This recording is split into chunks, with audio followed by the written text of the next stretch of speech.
Hey guys, this is Jacqueline, the unimportant homemaker, and today let's talk about obedience. We all know what the Word of God says. A big area of contention in my life was not doing what my husband asked, or I was modifying it into something I wouldn't mind doing, or questioning him. He calls it questioning. I just call it asking questions, or demanding to be heard before he decides what he's going to do. I learned that it's about choices I make every day to deny the flesh and its desires and instead do what is right without being frightened by fear. Fear that I won't have what I need. Fear that things are going to go wrong and we're all going to suffer. Those were fears that I had. They weren't valid. They were just there. It took some time to train myself to do what I was asked to do, and I learned quickly that my obedience has lots of limits, things I wasn't happy to do or willing to do. So I worked hard to push that line farther and farther away. I had become a person who couldn't be instructed, and that was incompatible with being a Christian wife. Let me tell you a true account of an incident involving myself. There was an issue I had been complaining about for a few weeks, and my husband decided that he would take on the task for me, which was indeed a tremendous help. I felt free and unburdened. So I was mentioning to someone in the conversation that I didn't have, XYZ anymore, and they offered to let me use theirs. I declined and said, "Oh no, it's a small thing. It's not a problem at all," because it really wasn't. Well, a few weeks went by, and then I got a call on my daughter's cell phone about the particular item for sale for $60. So I agreed to buy it. And then I called my husband to tell him the good news. And he said no, he didn't want to get it. I was silent. Then I said in a very quiet voice, "Okay, bye." As soon as I hung up, the battle began. Here's what was happening in my mind.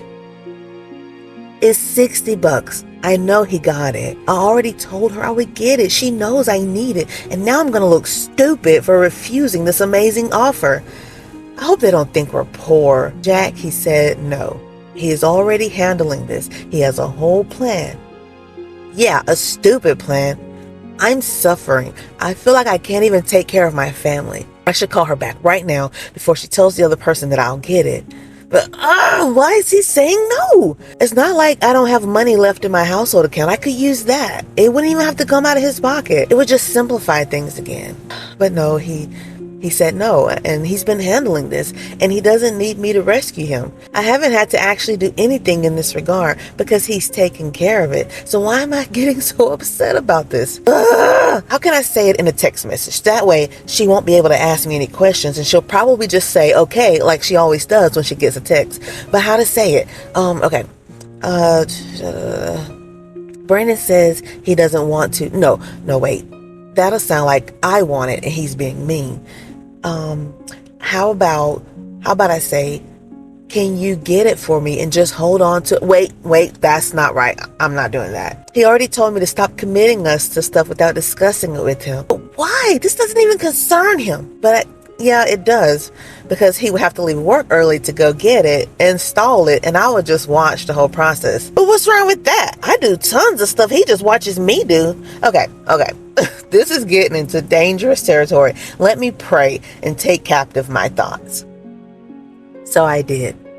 I prayed and confessed my desire to override my husband's decision, my desire to lie in order to save myself from embarrassment. I acknowledged that I tried to make a way for myself and that I nearly instigated a rebellion against my husband's leadership in my own heart.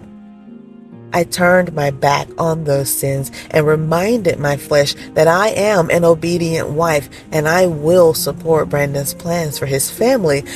Woo! It was a long prayer, guys. But afterwards, I had Haley send this text. "We won't be getting the XYZ, but thanks anyway."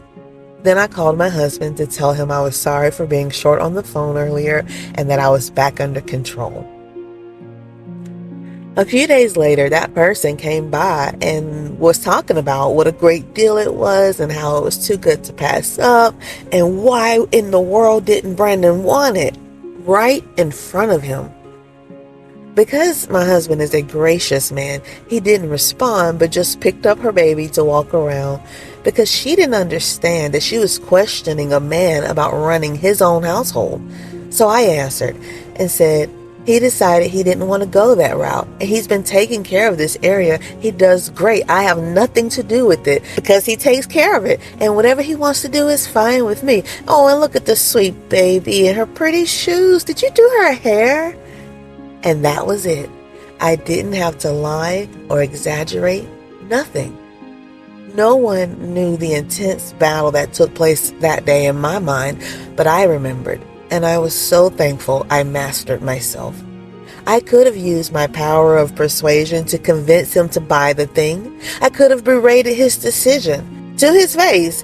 I could have even used the old, what if this is the Lord providing conversation. It's so easy to throw that gem out whenever it's convenient for me. Who knows? Maybe it was. Maybe it was God providing. But to use that to justify why my idea was right is manipulation, and I will have no part in using God's providence to deceive my husband.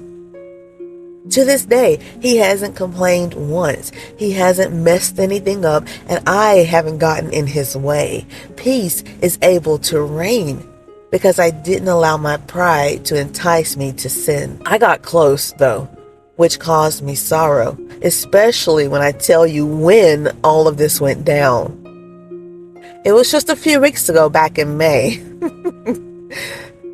Tell me about a time you did war against the flesh when you knew it was enticing you to sin. I'd love to hear about it in the comment section below. That's it for today, guys. Thank you for joining me, and I will see you next time here at the homestead. Bye.